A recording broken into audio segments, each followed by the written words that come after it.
주께 드리려라.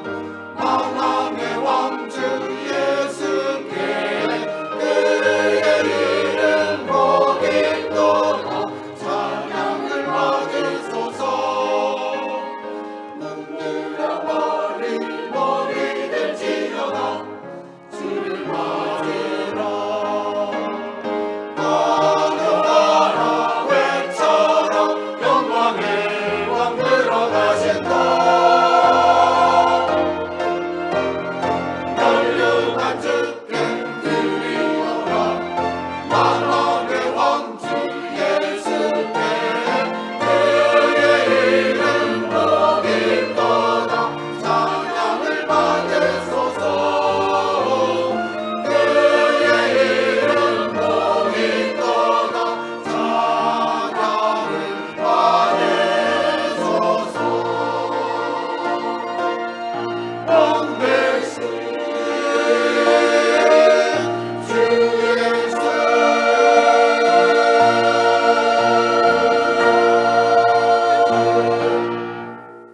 아멘.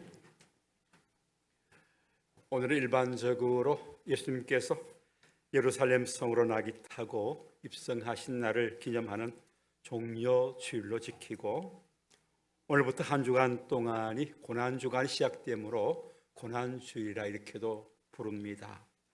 왜 종려주일이라 하는가 하면 예수님께서 낙이 타고 가실 때에 많은 사람들이 종려가지를 흔들면서 환영한 곳에서 종려주일이 유래되었습니다.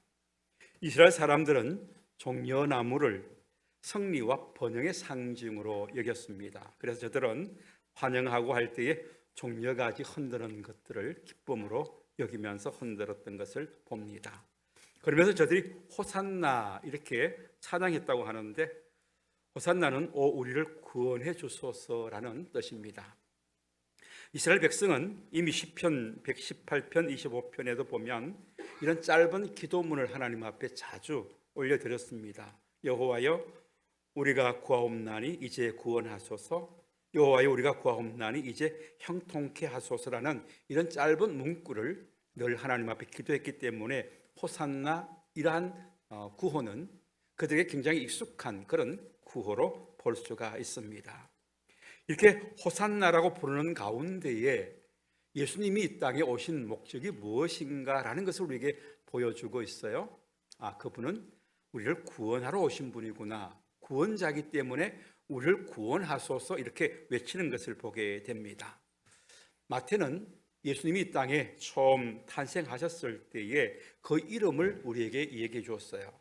그 이름을 예수라 하라. 그 뜻은 그들의 백성의 죄를 그들의 죄로부터 구원할 자인 것을 말씀하시면서 예수라는 이름을 미리 이야기해 주셨습니다. 그러니까 예수 그 이름에 이미 구원자다라는 것이 내포되어 있다는 것을 말씀해 주고 있죠. 자, 그러니까 예수님은 이 땅에 오시는 것이 하나님의 큰 구원의 역사 틀 속에서 오셨고, 또 그 구원의 역사를 이루기 위해서 한 걸음 한 걸음 나아가시는 이런 과정 속에 있음을 우리에게 보여주고 있는 겁니다. 예수님이 그냥 어느 날 갑자기 자기 생각해가지고 예루살렘 올라가셔서 십자가 지고 하는 그런 것이 아니라 하나님의 큰 구원의 역사 속에서 그것이 이루어졌다라는 겁니다. 에덴 동산에서 하나님께서 아담과 하와에게 선악과 따먹지 마라 이렇게 했어요. 선악과를 따먹었어요. 그게 첫 번째 제약이 된 겁니다. 하나님이 죄를 창조한 것이 아니라 하나님의 말씀을 거역함으로 죄가 생성되었다라는 것을 보여주는 거죠. 첫 번째 아담인 그가 하나님의 말씀을 불순종함으로 온 인류에게 죄가 들어왔고, 이제 두 번째 아담으로 오신 예수님께서 하나님의 말씀을 온전히 순종하여 십자가에 죽기까지 순종함으로 그 죄악의 사슬을 끊어버리는 이 구원의 역사를 하나님께서 이루기 위해서 지금 예수님께서 여리고를 지나서 예루살렘으로 올라가시는 과정 속에 있다라는 겁니다. 자, 이런 큰 구원의 틀 속에서 예수님이 하나하나 행동하셨다라는 거예요. 그냥 예수님 혼자 생각해서 한 것이 아니라 이미 창세기 때부터 죄악의 문제를 해결하기 위한 하나님의 그 구원의 계획 안에서 십자가를 향하여서 예수님이 나가신다라는 거죠.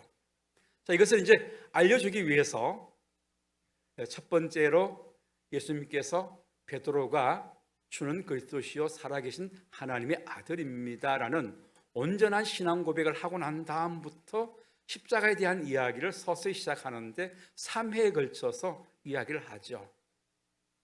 내가 장차 예루살렘에 올라가면 대제사장, 서기관 이런 사람들에게 붙잡히고 재판받고 사형선고받고 이방인 빌라도에 의해서 언도를 받아서 십자가에 죽게 될 것이다. 그러나 제3일 만에 내가 부활할 것이다 라고 예수님께서 미리 말씀해 주셔요. 세 차례에 걸쳐서 제자들에게 얘기해 주셨지만 제자들은 그 말씀을 마음에 담아주지 않습니다. 왜? 첫 번째, 베드로가 그와 같은 일이 절대 일어나지 않도록 하겠습니다 라고 얘기한 것처럼 다른 제자들도 그와 같은 일이 일어나면 되지 않을 것 같아요. 왜? 자기들이 지금까지 예수님 쫓아다닌 이유가 있거든요. 자기들 나름대로 목적이 있었어요. 예수님이 장차 예루살렘에 올라가서 큰 권좌에 앉게 되면 그를 따랐던 제자들도 무엇인가 장관 자리 하나씩 이렇게 띄워줄 줄 알고 그런 기대감 속에서 지금 예수님을 따라다녔는데 예수님이 갑자기 십자가에 돌아가신다? 그러면 우리의 모든 꿈이 다 수포로 돌아가고 마는 거죠. 그래서 그것을 싫은 겁니다. 그런 일이 일어나지 않기를 바라는 겁니다. 그러니까 그 예수님이 말씀을 누누이 3번에 걸쳐서 얘기했음에도 불구하고 그 말을 마음에 담아두지 않습니다. 왜? 일어나면 되지 않는 그런 일이기 때문에 그들은 그 이야기를 듣지 않으려고 했던 것을 보게 됩니다. 제자들의 생각이 어떠하든지 간에 예수님은 이 땅에 오신 목적을 향하여서 그의 삶을 꾸준히 살아가십니다. 마가복음 10장 45절과 마태복음 20장 28절에 보면 동일한 말씀이 나오는데 인자가 온 것은 섬김을 받으려 함이 아니라 도리어 섬기려 하고 자기의 목숨을 많은 사람의 대속물로 주기 위하여 오셨다라고 분명히 얘기해 주십니다. 크게 두 가지죠. 하나는 섬기러 오셨고 하나는 인류의 대속의 제물로 죽으러 오셨다. 이것이 예수님께서 이 땅에 오신 궁극적 목적인 것을 밝혀주고 있습니다. 그는 그러면 어떻게 우리를 섬겨주셨는가? 공생의 3년 6개월 동안 갈릴리와 온 유대 사마리아를 돌아다니시면서 하나님 나라에 대한 가르침으로 섬겨주셨어요. 그들을 일깨워주고 하나님 나라가 이런 곳입니다 라는 것을 가르치면서 그들을 섬겨주셨고요. 또 만나는 사람들 가운데 질병으로 몸이 약한 사람들이 있고 정신적으로 귀신 들린 사람이 있고 이런 사람들을 만날 때에 중풍병자, 나병 환자, 군대 귀신 들린 자, 안못 보는 맹인, 혈우증 환자, 다양한 환자들을 육체적으로 정신적으로 고쳐줌으로 그들을 섬겨주셨습니다. 그리고 그 사회에서 소외되고 손가락질 받는 사람들이 있었는데 창기와 세리였습니다. 이 사람들은 바리새인들은 아예 상종을 하지 않으려고 했던 사람들입니다. 그런데 예수님은 그들과 함께 하셔서 한 자리에서 먹고 마셨습니다. 그래서 바리새인들이 예수를 향하여서 예수님은 죄인들의 친구다 이렇게까지 얘기했어요. 그들의 말처럼 예수님은 이 땅에 오셔서 세리와 창기의 친구됨으로 그들을 섬겨주셨습니다. 이와 같이 그의 섬김을 3년 6개월 동안 온전히 이루어내신 것이죠. 그리고 이제 궁극적인 목적, 자기의 목숨을 온 인류의 대속물로 주기 위한 이 목적을 향하여서 나아가시는 겁니다. 그렇게 함으로 인하여서 온 인류에게 죄악의 사슬로부터 해방시켜 주시고 참된 자유가 무엇인지를 맛보게 하기 위하여서 지금 예루살렘으로 올라가려고 하는 것입니다. 예수는 일전에도 여러 번 예루살렘에 올라간 적이 있었습니다. 그때 올라간 것은 절기를 지키기 위해서 올라간 것이라면 이번에 올라가는 것은 대속의 죽음을 죽기 위해서 올라가는 그런 목적으로 올라가는 겁니다. 그냥 예루살렘 올라가는 것이 아니라 분명한 목적을 가지고 올라가신다라는 것을 볼 수가 있어요. 요한복음 7장 1절에서 6절을 보면 예수님의 육체적 동생들이 한 번은 예수님께 이런 얘기를 해요. 당신 왜 이 갈릴리 촌에서 왔다 갔다 하면서 가르치고 그러느냐? 정말 자기를 나타내고자 원하면 유대로 올라가라. 그것은 예루살렘으로 가라는 거예요. 예루살렘에 가서 그 많은 사람들하고 서로 이렇게 논하고 그렇게 해서 자기 자신을 드러내서 내가 누구라는 것을 밝혀내야지 이 촌구석에서 이렇게 처박혀서 왔다 갔다 그렇게 살지 마라. 이렇게까지 얘기했어요. 여기 요한복음 7장 1절에서 6절에 나오는 내용입니다. 그때 예수님이 말해요. 내가 아직 때가 이르지 아니했다. 내가 나의 때가 있는데 예루살렘에 올라가서 하나님의 그 뜻을 이루는 그 시한이 있는데 나는 그때 올라간다. 그렇게 이야기합니다. 그러면서 공생의 3년 6개월 마지막 때는 그 6월절에 맞추어서 예루살렘으로 올라가실 계획을 하는 거죠. 유대 절기 가운데는 오순절도 있고 초막절 또 6월절 이렇게 있는데 왜 하필이면 이 6월절에 예수님은 올라갔었을까라는 겁니다. 그 절기를 맞춰 올라가는 데는 예수님이 십자가의 죽으심과 6월절 희생의 어린 양의 죽음과 관련이 있다라는 것을 보여주기 위해서 6월절에 올라가시는 것을 보게 됩니다. 출애굽기 12장 21절에서 23절 이하에 보면 하나님이 모세를 통해서 이스라엘 민족으로 하여금 6월절 지키는 규례에 대해서 얘기합니다. 6월절 어린 양을 선택해서 잡고 그 피를 우슬초에 묶어서 그 집 안 문인방과 좌우 설주에 그것을 뿌려라. 그리고 모든 가족은 아침이 되기 전까지 그 피가 뿌려 있는 집 안에서 거해야 된다. 그렇게 되면 하나님께서 온 애굽 땅의 장자를 죽이는 재앙을 내릴 때에 그 피 안에 있는 사람들은 그 생명이 보존될 것을 이야기해 주십니다. 그래서 그 말을 듣고 그렇게 한 모든 유대인들은 애굽의 모든 장자가 죽는 그날에 그 죽음으로부터 자유롭고 안전하게 보존을 하게 되었던 것입니다. 이와 같이 예수님이 장차 십자가에 죽으셔서 그 흘려주시는 보혈의 피, 그것을 믿는 모든 사람들에게는 하나님의 심판의 날에 그 피의 값으로 인하여서 그들은 심판받지 않고 구원 얻을 수 있다라는 것을 말씀해 주고 있는 겁니다. 예수가 곧 6월절 어린 양과 같은 그런 역할을 감당할 것을 말씀해 주는 것입니다. 이렇게 6월절에 희생의 양으로 예루살렘으로 올라가는데 그 가운데는 여러 가지 어려움들이 많이 있습니다. 예루살렘에 가면 어떠한 일들이 있는지 너무나 잘 알고 있죠. 우리 예수님에 대한 이야기, 신학적으로 예수에 대한 얘기를 할 때 그 기독론이라 이렇게 합니다. 예수가 누구인가? 예수가 누구인가? 우리 전통적 신앙에서는 예수를 두 가지로 얘기하고 있습니다. 그분은 참 하나님이시다. 또 하나는 그분은 참 인간이시다. 참 인간이라고 했을 때는 우리와 다른 점이 있는데 그분은 죄가 없으신 인간이시다. 이렇게 전통적으로 지금까지 내려오는 전통입니다. 그게 바로 기독론에서 예수는 참 하나님이면서 참 인간인데 그분이 인간이라 했을 때는 죄가 없으신 분이다. 이렇게 얘기합니다. 죄가 있다는 것은 대속의 제물이 될 수가 없어요. 흠없는 어린 양으로 이렇게 제물을 드리지 않습니까? 온 인류의 대속물이 되기 위해서는 그분에게는 흠이 없어야 돼요. 그 죄가 없어야 되는 거죠. 그래야만이 인류를 구속할 대속의 제물이 될 수 있는 것입니다. 자, 이렇게 예수님께서 예루살렘으로 올라가는 것은 굉장히 어려운 환경이죠. 그에게는 인성이라는 것이 있기 때문에 우리가 느끼는 모든 감정을 느끼는 거죠. 예루살렘에 올라가면 일주일 동안 어떤 일들이 일어납니까? 사랑했던, 믿었던 그 유다의 배신이 그 가운데 일어납니다. 불의한 재판을 받습니다.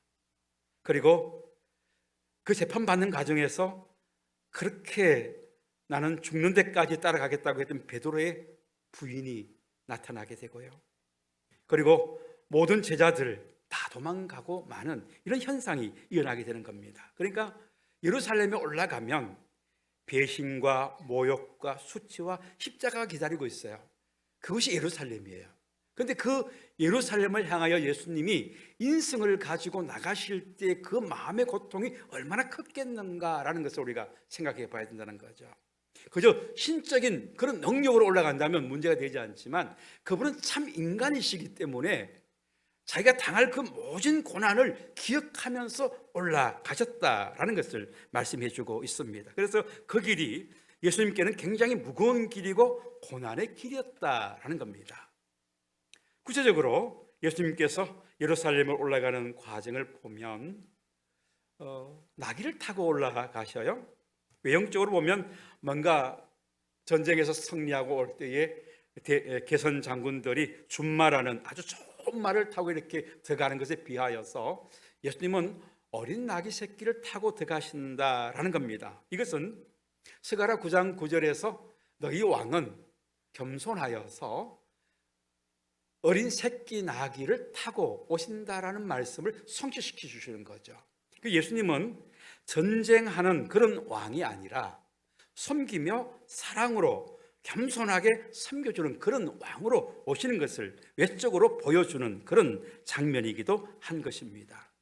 자, 이러면서 예수님께서 들어가시는 그 목적이 그 시대의 제자들이나 아니면 그 무리들이 예수님에게 요구했던 그런 요구가 아닌 하나님이 인류의 죄악을 구속하는 대속의 왕으로 지금 입성하는 것이지, 이스라엘 민족과 제자들이 생각하는 어떤 정치적 메시아가 되어서 로마를 들러먹고 헤롯 정권을 그냥 완전히 파괴하고 거기에 새로운 나라를 세우는 이런 예수로 기대했던 사람들과는 전혀 다른 차원에서 예수는 입성하고 있다라는 것을 말씀해 주고 있는 겁니다. 그러나 그를 따르는 많은 사람들은 계속해서 그것을 포기하지 않고 호산나라고 얘기할 때에도 정말 죄악으로부터 우리를 구원해 주소서라기보다는 로마로부터 헤롯 왕권으로부터 우리를 구원해 주시고 우리가 풍성한 삶을 주소서라는 그런 호산나라는 의미가 거기엔 더 담겨져 있는 것을 보게 되는 겁니다.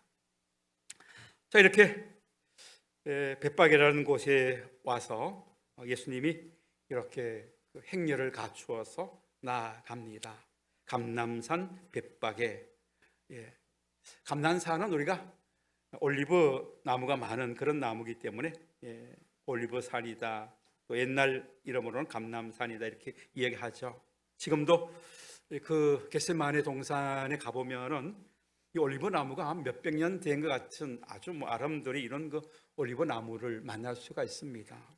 그래서 그 산이 옛날부터 올리브 나무가 많이 있었던 그런 산인 것 같습니다. 예수님은 입성하신 이후에 그 겟세마네 동산에서 땀방울이 핏방울이 되듯이 땅에 떨어지면서 하나님의 뜻을 찾기 위해서 몸부림쳤던 것을 보게 되는 것이죠. 우리의 삶 속에 중요한 것은 하나님의 뜻을 발견하는 겁니다. 우리 기도의 목적도 하나님의 뜻을 발견하는 거죠. 하나님이 무엇을 원하시는가, 그것을 발견할 때에 우리의 모든 것을 내려놓을 수 있는 것, 이것이 믿음의 삶이라고 볼 수가 있습니다. 이 겟세마네는 영적으로 유서 깊은 그러한 곳이고요, 또 사도행전에 보면은 이 감람산에서 예수님께서 성천하시고 제 아들에게 지상 명령하는 장소가 바로 이 감람산인 것을 보게 됩니다. 그리고 거기서 다시 오실 것을 약속합니다.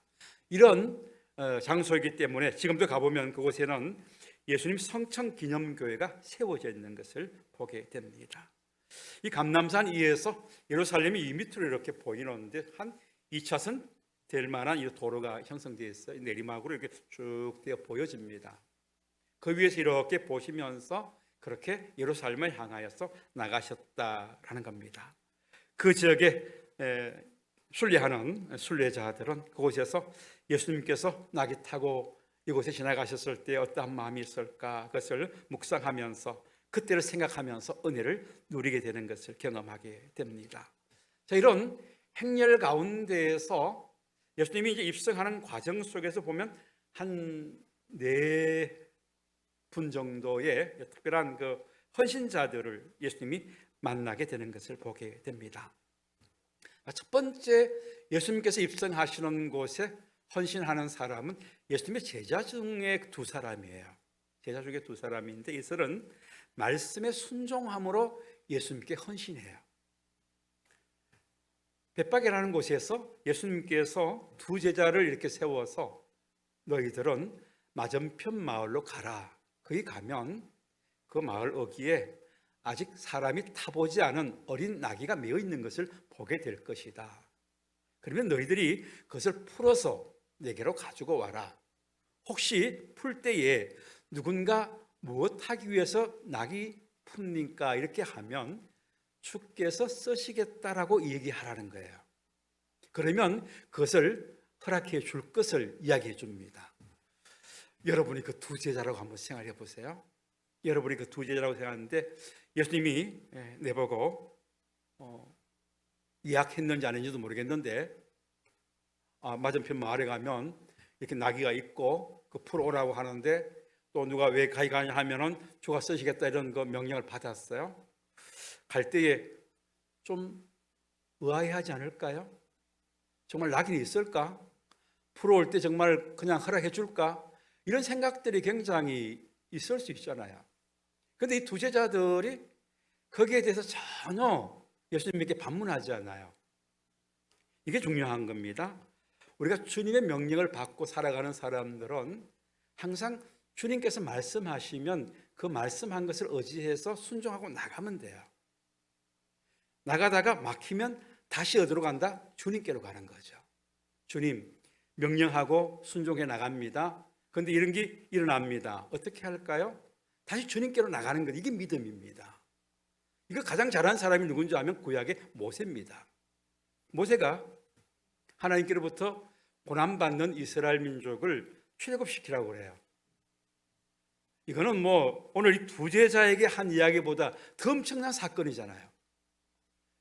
이스라엘 민족은 430년 동안 그곳에서 종살이했던 사람들이에요.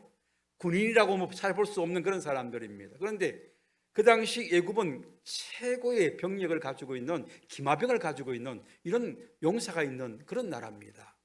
그런데 그 나라들과 대항해서 이 백성들을 해방시켜 나간다? 이거는 있을 수 없는 겁니다. 그래서 모세가 뭐라고 합니까? 못합니다. 저는 못합니다. 이렇게 거부하잖아요. 하나님 계속 설득해가지고 모세를 보내요.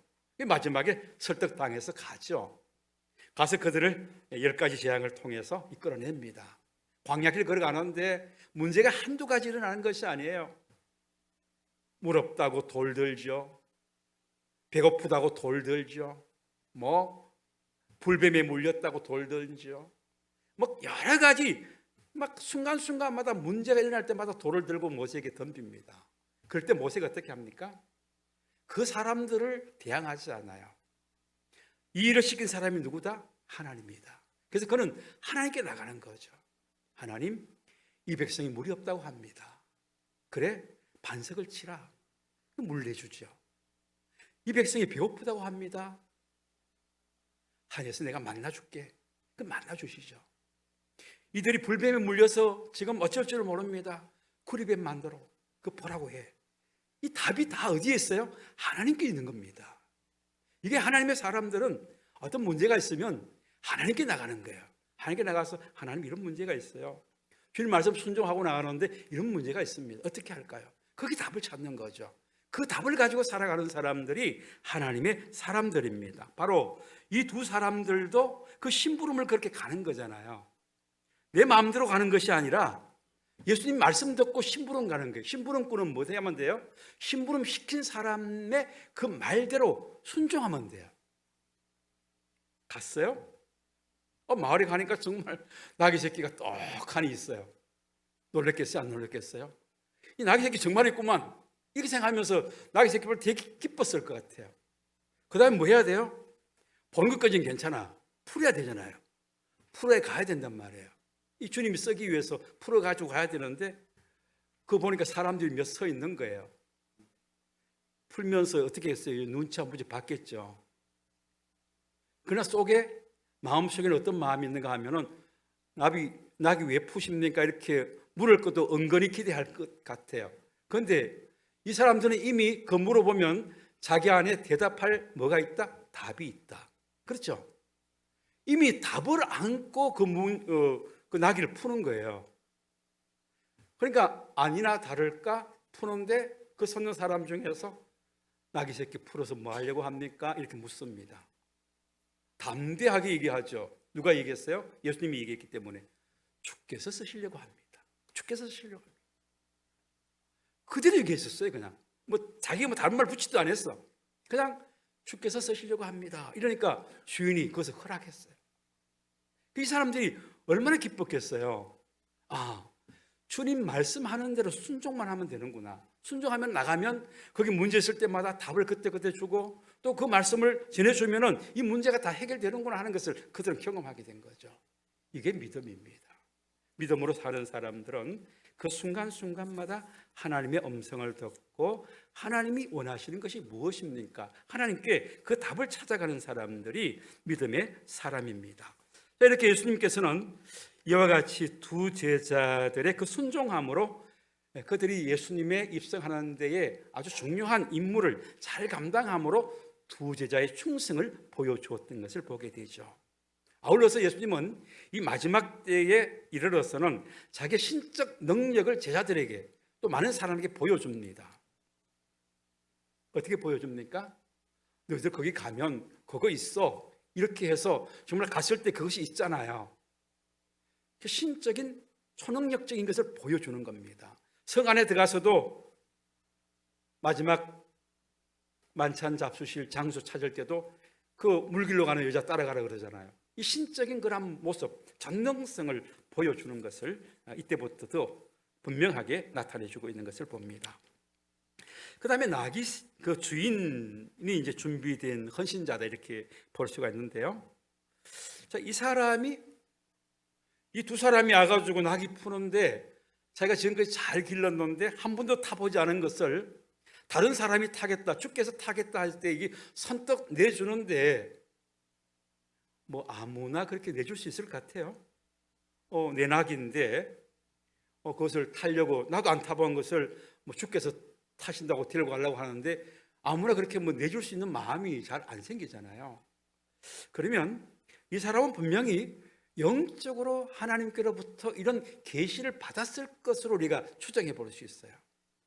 누가복음 2장 25절에서 26절에 보면 예루살렘 성전 안에 시몬이라는 나이가 많은 할아버지 한 분이 계셨어요. 늘 성전에 그냥 지키는 식으로 이렇게 계셨어요. 왜 그분이 거기에 있었는가 하면 그분은 성령에 충만한 사람으로서 성령께서 그 안에 말씀하시기를 네가 죽기 전에 그리스도를 꼭 만날 것이다. 이 말씀을 주셨어요. 그래서 이 할아버지는 그 말을 들은 이후로부터 내가 이 성전에서 그리스도를 만나겠다는 그 마음으로 계속 성전을 지킨 거죠. 그때에 예수님께서 난지 8일 만에 결례를 행하기 위해서 그곳에 오셨어요. 그 예수를 알아보고 예수를 높이 들고 하나님을 찬양하고 이제 나는 죽어도 여한이 없습니다. 이런 기도를 드리는 거죠. 바로 여기 벳박의 맞은편 마을에 있는 이 나귀 주인도 그가 영적으로 하나님께로부터 때가 되면 이곳에 메시아가 지나가게 될 텐데 아기 나귀를 타고 와야 된다. 네가 그것을 준비하라라는 이런 음성을 분명히 듣지 않았을까? 그렇게 생각해 볼 수 있는 거죠. 그러지 않고는 어떻게 그렇게 쉽게 그 나귀를 내어줄 수 있겠어요? 그런 하나님의 음성을 듣고 준비한 그 사람의 헌신이 이 예루살렘 입성하는 곳에 드려졌다라는 것을 보게 되는 겁니다. 이 사건을 통해서 우리는 제자들의 무조건적 순종, 여기 영적 도전하면 좋겠어요. 주께서 말씀하시면 좀 황당하게 들려질지라도 우리는 그 말씀을 순종하자. 이 순종이 제사보다 낫다 그러지 않습니까? 예수님께서 첫 번째 기적을 행했던 가나 혼인잔치에서 포도주가 떨어졌는데 예수님께서 그 종들에게 얘기하는 것은 물 항아리에 물을 채우라고 하잖아요. 그때 그 종들이 순종하잖아요. 그럴 때에 물이 변하여 포도주가 되는 이런 역사가 나타나는 겁니다. 순종하는 곳에 하나님의 뜻이 나타나고 하나님의 기적이 나타나고 하나님의 일하심이 나타나게 되는 것을 보게 되는 겁니다. 그리고 이 나귀 주인을 통해서 우리가 기억할 것은 우리가 정말 귀하게 여기는 그것, 이 나귀 주인이 나귀 키운다고 많은 고생했겠죠. 그럼에도 불구하고 그가 주께서 쓰시겠다 할 때 그것을 포기하는 것. 주님 먼저 쓰십시오. 이건 뭐 완전히 나귀를 그냥 가져가는 건 아니잖아요. 원문적으로 보면 빌린다라는 뜻이 더 강합니다. 한번 타고 다시 돌려줄 거거든요. 그래도 그 주님이 타시도록 그것을 내어줄 수 있는 것, 이 자세가 우리의 삶이 되어야 되겠다는 겁니다. 때로 우리는 그것이 재능일 수도 있고 물질일 수도 있고 권력일 수도 있고 심지어 내 목숨일 수도 있습니다. 그럴 때에 주께서 그것을 쓰시고자 할 때 내가 내어놓을 수 있는 훈련, 주님이 쓰시겠다고 하면 나의 모든 권리를 포기하고 내어놓을 수 있는 믿음, 이것이 주님을 기쁘게 하는 믿음이라고 볼 수가 있습니다.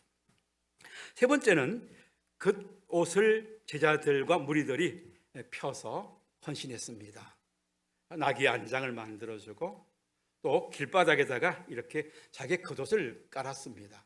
짐승이 그 밟고 가도록, 말하자면 제 이 옷을 벗어서 이렇게 깔아줬다는 거예요. 그렇게 해도 기뻤다는 거예요. 그들에게 겉옷은 굉장히 중요한 겁니다. 밤에는 이불 되고요, 또 그늘막도 만들 수도 있고요, 또 이 굉장히 재산 목록 1위로 생각했던 이런 겉옷을 그 땅에 깔고 나귀가 밟고 가도록 할 만큼 기쁨으로 그렇게 자기의 겉옷 거기 놓고 또 종려나무 가지를 베어다가 그렇게 깔아줌으로 인해서 주님을 기쁨으로 환영했던 이런 헌신들이 거기에 있었던 것을 보게 됩니다. 마지막 헌신은 많은 사람들의 찬양입니다. 우리가 이 땅에 태어난 목적 중에 하나가 이사야서에 보면 하나님을 찬양하기 위해서 우리가 지음받았다 말씀합니다. 호산나 다윗의 자손이여 찬송하리로다. 주 이름으로 오시는 이여 찬송하리로다. 다윗의 나라여 가장 높은 곳에서 호산나. 이 찬양을 올려드리죠. 찬양으로 우리 주님을 기쁘시게 하면서 헌신했던 이런 무리들이 거기에 있었다라고 볼 수가 있습니다. 우리는 이번 한 주간 동안 고난주간을 지나면서 이 고난주간을 어떻게 보내면 좋을까? 우리를 구속하신 주님을 찬양하며 지내면 좋겠어요. 내가 찬양 잘 못하는 사람은 유튜브에 나오는 찬양들 많잖아요. 거기 보면 특별히 이렇게 모집해놓은 것도 있어요. 뭐 사순절 특별히 이렇게 찬양들을 뭐 이렇게 모아놓은 게 있어요. 그런 거 한 번씩 한 하루에 1시간씩 들어보면요, 하나님이 우리를 사랑한 구속의 은혜를 다시 한번 새롭게 하는 그런 찬양들이 상당히 많습니다. 저는 옛날부터 이 오래된 복음성가 가수 다윗과 요나단, 그 사람들의 그 찬양을 참 좋아합니다. 굉장히 영성이 있어 보이고요, 또 사순절 이렇게 모아놓은 것 제가 이렇게 들어보니까 정말 너무 은혜가 새롭게 느껴지고 그렇습니다. 한 번씩 여러분들 들어보시면 좋겠고요. 그 다음에 우리 주님께 우리가 직접 지금 뭐 이렇게 해드릴 수 있는 것이 없지 않습니까? 그 주님께서 우리에게 잘 말씀하신 것이 있어요. 지극히 작은 자에게 한 것이 곧 나에게 한 것이다, 그렇게 했어요. 이번 한 주간 동안 우리가 금식하면서 한 끼를 튀르키예와 시리아 사람들을 묵상하면서 그들에게 이 사랑을 보내겠다라고 하는 것은 곧 우리 주님께 드린 것과 동일하다고 주님께서 말씀해 주셨어요. 그래서 금식하는 가운데 주님, 우리가 주님께 드리는 그 사랑을 이들에게 보냅니다. 주님의 사랑이 그들에게 전달되게 해 주옵소서. 비록 그들은 이슬람을 믿는 그런 나라이지만 그들에게도 주님의 사랑이 전달될 수 있는 그런 기회가 되게 해 주십시오. 이런 마음으로 우리가 금식하며 지난다면 이 사순절 마지막 고난주간이 의미 있고 주님께 영광 돌려지는 그런 삶이 될 줄로 믿습니다. 아울러서 우리 모두가 우리를 구속하신 그 주님을 기억하고 묵상하면서 내 입으로 찬양하며 또 삶의 순간순간마다 주님의 사랑이 흘러갈 수 있도록 하는 그런 삶으로 한 주간을 보낸다면 주께서 우리의 삶을 기쁘게 받으실 줄로 믿습니다. 이번 고난주간 유익한 그런 고난주간으로 지켜나갈 수 있기를 바랍니다. 기도하겠습니다. 은혜가 풍성하신 하나님, 우리 위에 아들을 보내주기까지 사랑한 그 사랑에 감사하며 살기를 원합니다. 아버지의 뜻을 이루기 위해서 죽기까지 순종한 그 순종, 우리도 본받기 원합니다. 순종함으로 하나님의 뜻을 이루는 것처럼 주의 말씀에 우리가 온전히 순종함으로 하나님의 영광을 나타내게 하시고 하나님의 능력이 나타날 수 있도록 역사해 주옵소서. 우리 작은 사랑의 실천이 그리스도의 향내를 날릴 수 있는 기회로 삼게 해 주옵소서. 예수님 이름으로 기도드립니다. 아멘. 자리에서 일어나셔서